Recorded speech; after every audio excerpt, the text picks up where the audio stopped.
Hello students, आज हम लोग बहुत ही इम्पोर्टेंट टॉपिक देखने वाले हैं। Amalgamation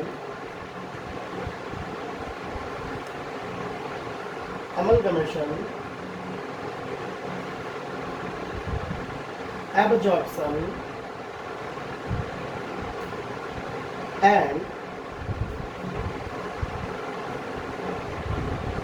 external reconstruction.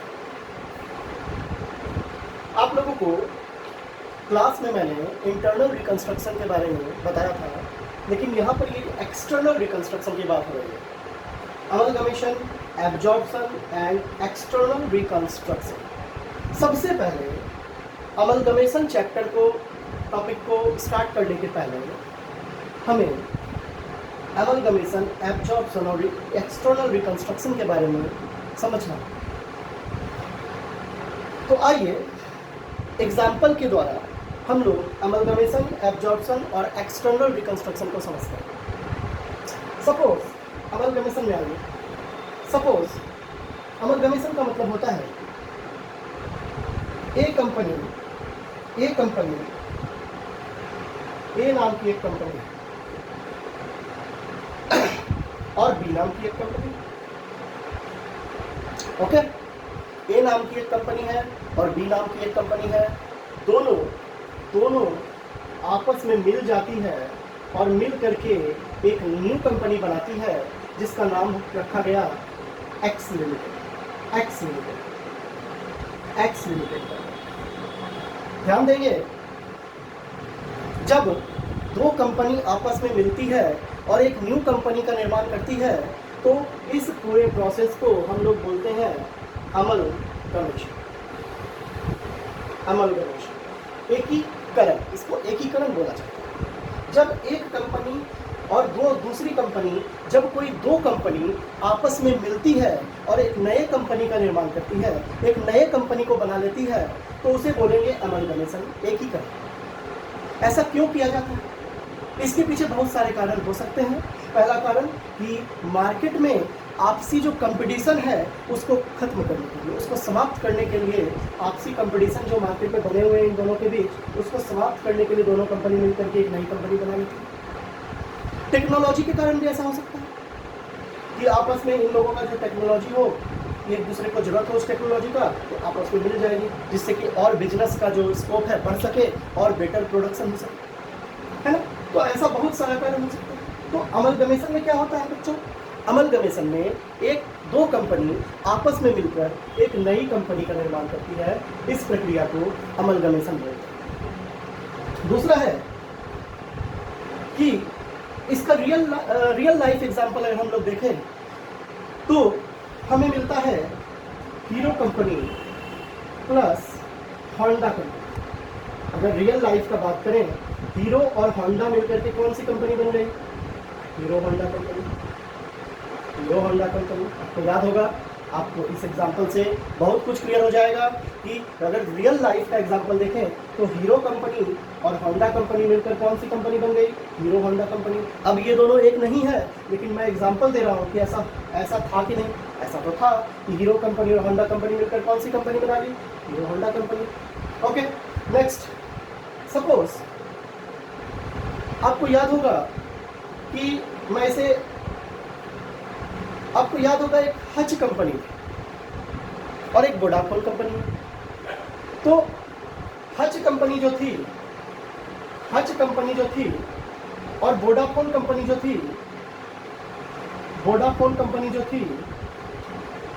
Okay, Hutch company और वोडाफोन कंपनी दोनों, वोडाफोन कंपनी ने हच कंपनी को अपने में मिला लिया।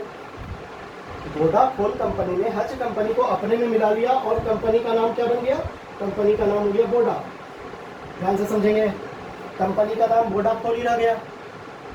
यानी वोडाफोन कंपनी ने हच कंपनी, आप लोग जब बच्चे होंगे या कुछ दिन पहले की बात है, बहुत दिन पहले की बात है, एक हच कंपनी हुआ करती थी और उस हच कंपनी को वोडाफोन ने अपने में मिला लिया और उस हच कंपनी को वोडाफोन ने अपने में मिला लिया और कंपनी का नाम क्या रहने दिया? वोडाफोन ही रहने दिया।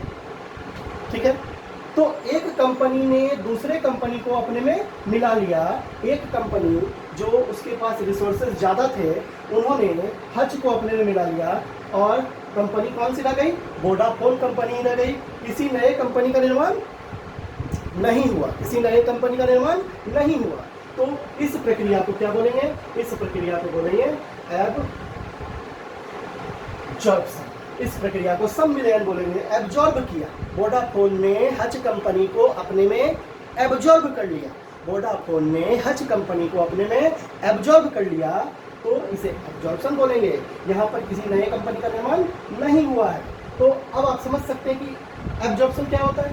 अब आइए हम लोग एक एग्जांपल और लेते हैं और उस एग्जांपल से हम लोग एक्सटर्नल रिकंस्ट्रक्शन को समझने का प्रयास करते हैं। सपोज मान लो कोई ए कंपनी है, ठीक है, कोई ए कंपनी है और ए कंपनी को बहुत ज़्यादा लगातार लॉस होता जा रहा था, लगातार ये लॉस में जा रही थी। इसने अपने आप को रिकंस्ट्रक्ट किया और अपने कंपनी का नाम चेंज करके क्या कर लिया? अपने कंपनी का नाम चेंज करके कर लिया XA limited company. XA limited company, इसने अपना नाम बदल कर क्या कर लिया? XA limited company. ये कंपनी को लगातार लॉस होता जा रहा था, है ना, और वो व्यवसाय बिजनेस करना चाहती थी। जब लगातार लॉस होता जाता है कंपनी को, तो उसका गुडविल मार्केट में कहीं ना कहीं गड़बड़ हो जाता है, खराब हो जाता है। तो उसने क्या सोचा कि हम अपने कंपनी का नाम बदल देते हैं, हम अपने कंपनी का नाम बदल देते हैं। और उसने अपने कंपनी का नाम बदल के कर लिया XA लिमिटेड कंपनी। तो यहाँ पर इसे बोलेंगे एक्सटर्नल रिकंस्ट्रक्शन। External reconstruction. यहाँ पर आप ध्यान देंगे, यहाँ पर क्या हुआ? यहाँ पर किसी नई कंपनी का निर्माण तो हुआ नहीं, है ना। इसने अपना नाम बदल लिया, इसने अपना नाम बदल लिया। तो इसे ना एब्जॉर्प्शन बोलेंगे ना अमलगमेशन बोलेंगे। ये क्या है? External reconstruction. तो ये जो तीनों है, इसका मैं रियल लाइफ एग्जांपल भी आपके सामने रखूंगा। जैसे सपोज गोल्ड स्टार कंपनी ने अपना नाम बदल के क्या रख लिया? LG। गोल्ड स्टार के जगह पर कौन सी कंपनी आ गई? LG कंपनी आ गई। इसका रियल लाइफ एग्जांपल है। गोल्ड स्टार का नाम बदल के क्या हो गया? LG हो गया। तो ये क्या किया इसने अपने आप को रिकंस्ट्रक्ट किया, इसने अपने आप को रिकंस्ट्रक्ट किया, इसने अपने आप को पुनः निर्माण किया, रिकंस्ट्रक्ट किया। तो अब आप इस एग्जांपल से, रियल लाइफ एग्जांपल के माध्यम से आप समझ सकते हैं कि अमलगमेशन, एब्जॉर्प्शन और एक्सटर्नल रिकंस्ट्रक्शन क्या होता है। एक बात मैं और बता दूं, तीनों का अकाउंटिंग ट्रीटमेंट लगभग सेम होता है। मैं आपको बता दूं कि जो कंपनी, पहला अगर हम फर्स्ट केस की बात करें, अमलगमेशन की बात करें, तो ए कंपनी और बी कंपनी मिलकर एक नई कंपनी बन गई जिसका नाम क्या हो गया? X limited. यहाँ पर ये दोनों कंपनी कौन सी कंपनी है? ये दोनों कंपनी ओल्ड कंपनी है। और ये कौन सी कंपनी हो गई? न्यू कंपनी हो गई, है ना। ध्यान रखेंगे, अकाउंटिंग ट्रीटमेंट में ये चीज़ जरूर काम आएगा। ये दोनों कंपनी क्या हो गई? ओल्ड कंपनी हो गई। और ये कौन सी कंपनी हो गई? न्यू कंपनी हो गई। यहाँ पर ध्यान दें, यहाँ पर हच और वोडाफोन, हच ओल्ड कंपनी हो गई और वोडाफोन न्यू कंपनी हो गई, है ना। यहाँ पर ए कंपनी ओल्ड कंपनी हो गई और XA न्यू कंपनी हो गई। यानी इसको हम लोग दूसरे तरीके से भी बोल सकते हैं, इसे हम लोग वेंडर कंपनी बोल सकते हैं। इसे हम लोग क्या बोल सकते हैं? Vendor company. इसे हम लोग क्या बोल सकते हैं? Vendor company. और इसे हम लोग क्या बोल सकते हैं? Purchasing company. याद रखेंगे आप लोग। जो ओल्ड कंपनी होती है उसे वेंडर कंपनी बोल सकते हैं और जो न्यू कंपनी होती है उसे परचेजिंग कंपनी बोल सकते हैं। आप लोग याद रखेंगे, ठीक है। ओल्ड कंपनी को वेंडर भी बोल सकते हैं और न्यू को परचेजिंग बोल सकते हैं। तो इस तरह से old company vendor company, new company purchasing company, old company vendor company, new company purchasing company. इस तरह से आप लोग इस तीनों में अंतर निकाल सकते हैं, अंतर समझ सकते हैं, कंपेरिजन कर सकते हैं, सीधा सा बात है। तो अब मैं आप लोगों को कोशिश करता हूँ कि अमलगमेशन और एब्जॉर्प्शन के बारे में थोड़ा सा और जानकारी दे दूँ, क्योंकि एक्सटर्नल रिकंस्ट्रक्शन भी इसी से रिलेटेड है। अब मैं बता दूँ आपको कि प्राचीन अवधारणा के अनुसार, ठीक है, ट्रेडिशनल अप्रोच में अमलगमेशन का अर्थ थोड़ा छोटा होता था, लेकिन अभी जो मॉडर्न अप्रोच है, मॉडर्न अप्रोच में अमलगमेशन और एब्जॉर्प्शन दोनों एक ही माना जाने लगा है। अमलगमेशन को और एब्जॉर्प्शन को एक ही माना जाने लगा है, दोनों में कोई डिफरेंस नहीं है। अमलगमेशन, एब्जॉर्प्शन दोनों को एक ही माना जाने लगा है। आप लोगों को मैं नॉलेज के लिए बता दूं कि अमलगमेशन और एब्जॉर्प्शन का जो अकाउंटिंग ट्रीटमेंट होता है ये AS 14 के अंदर, अकाउंटिंग स्टैंडर्ड 14 के अंदर अमलगमेशन एंड एब्जॉर्प्शन का जो ट्रीटमेंट होगा AS 14 को हम लोगों को कवर करना है। AS 14 1995-94 में आया, लेकिन इसको लागू कब किया गया? 1995 में। ठीक है, चार्टर्ड अकाउंट ICAI ने इसे 1995 में AS 14 को लागू किया और उसके अंतर्गत अब अमलगमेशन और एब्जॉर्प्शन का अकाउंटिंग ट्रीटमेंट किया जाता है। इसलिए इसे अमलगमेशन और एब्जॉर्प्शन दोनों सेम है, एक तरह से समझिए दोनों सेम है, अब दोनों अलग अलग नहीं। ओके, तो उम्मीद करता हूँ कि आप लोगों को ये बात समझ में आ गई होगी।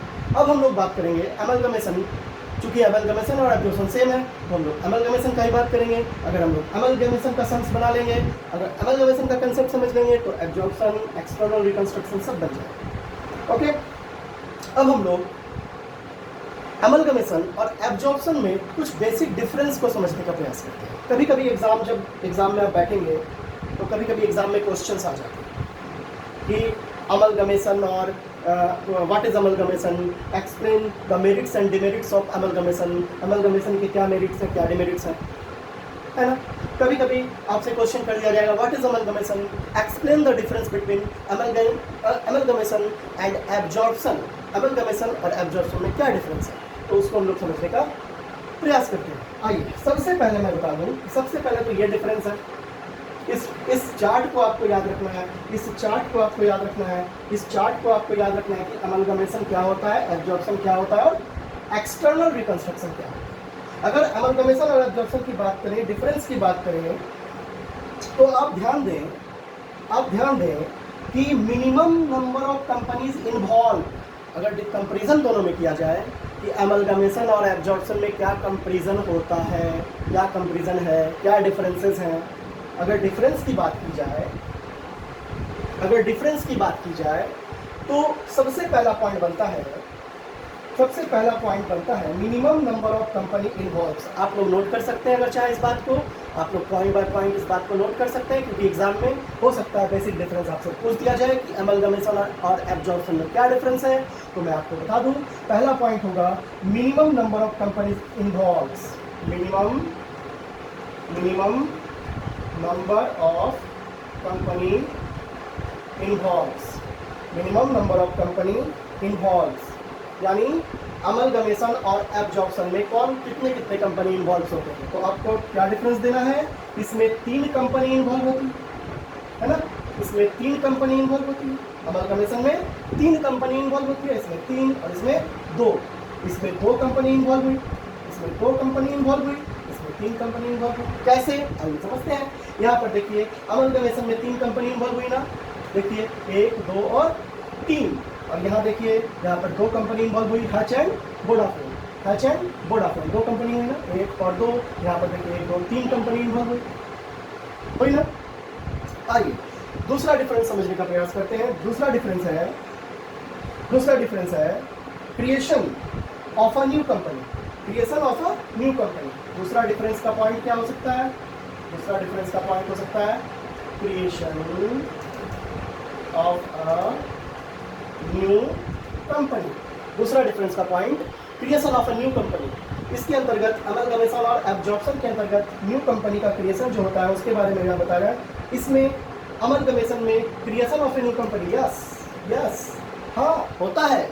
अमलगमेशन में आप देख सकते हैं ए और बी मिलकर एक नई कंपनी को बना रही है, इसलिए ए और बी जब एक नई कंपनी को बना रही है तो आपको आंसर देना है, आपको डिफरेंस में बताना है creation of a new company में कि अमलगमेशन में न्यू कंपनी का क्रिएशन होता है और एब्जॉर्प्शन में न्यू कंपनी का क्रिएशन एब्जॉर्प्शन में न्यू कंपनी का क्रिएशन नहीं होता है। तो ये 2 डिफरेंस हो गया। आइए अब हम लोग तीसरा डिफरेंस समझिए। Third number, size of entities. Size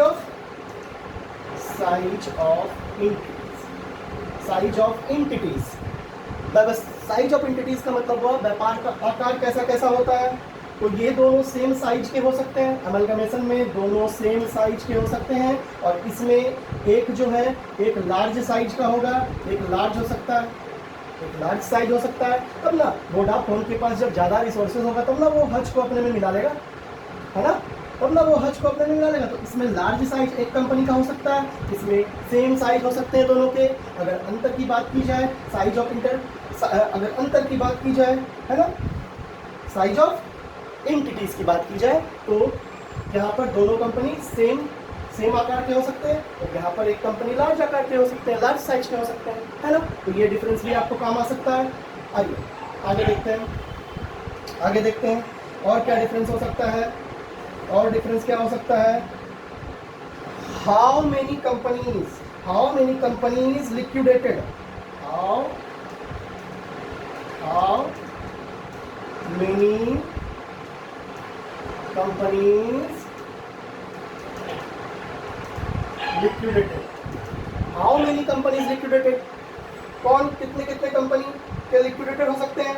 इसमें 2 कंपनी का लिक्विडेशन हो सकता है, इसमें 2 कंपनी का लिक्विडेशन हो सकता है, इसमें ओनली 1, इसमें ओनली 1। एब्जॉर्प्शन में एक कंपनी का ही लिक्विडेशन होगा, हज का लिक्विडेशन हो गया और वो जाके किसमें मिल गई, वोडाफोन में। और यहाँ देखिए ए और बी दोनों का लिक्विडेशन हुआ, है ना, ए और बी दोनों का लिक्विडेशन हुआ और न्यू कंपनी बन गया। तो इसमें 2 कंपनी का हो सकता है, इसमें ओनली 1 हो सकता है। और एक्ट की अगर बात की जाए, एक्ट की अगर बात की जाए, एक्ट की अगर बात की जाए, लास्ट डिफरेंस, एक्ट की अगर बात की जाए तो एक्ट जो होता है वो याद रखेंगे, ये अपने इच्छा से होता है। ये दोनों कंपनी अपने इच्छा से, वॉलंटरी, ये दोनों कंपनी अपने इच्छा से मिलने का सोच रही है। और इसमें शत्रुता से भी हो सकता है, इच्छा से भी हो सकता है, वॉलंटरी भी हो सकता है और शत्रुता से भी हो सकता है, याद रखेंगे। तो इस तरह से आप लोग, मैं आशा करता हूं कि आप लोगों को अमलगमेशन और एब्जॉर्प्शन में डिफरेंस समझ में आ गया होगा। इस तरह से आप लोग पॉइंट बाय पॉइंट इस डिफरेंस को नोट कर लेंगे, पॉइंट बाय पॉइंट कोशिश करेंगे कि ये डिफरेंस आप नोट कर लें, क्योंकि आगे कंपटीशन में भी ये काम आने वाला चीज़ है। ज़्यादातर लोग इसमें डिफरेंस ही नहीं कर पाते हैं, ठीक है, इसको नोट करें आप लोग।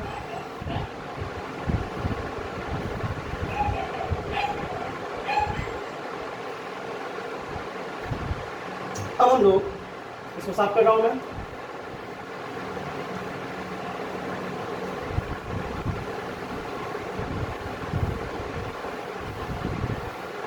अब हम लोग इसके अकाउंटिंग ट्रीटमेंट की बात करेंगे कि अमलगमेशन का अकाउंटिंग ट्रीटमेंट जो होता है वो कैसे होता है। तो सबसे पहले आपको मैं बता दूं कि इसके अकाउंटिंग के लिए, अमलगमेशन के अकाउंटिंग के लिए, अमलगमेशन के अकाउंटिंग के लिए सबसे पहले हम लोग क्या करेंगे, अमलगमेशन के अकाउंटिंग के लिए सबसे पहले हम लोग क्या करेंगे, सबसे पहले हम लोग कैलकुलेशन ऑफ परचेस प्राइस करेंगे। सबसे पहले परचेस प्राइस कैलकुलेट करेंगे। दूसरा नंबर हम लोग अकाउंटिंग ट्रीटमेंट करेंगे, accounting treatment in the books of old company. और थर्ड नंबर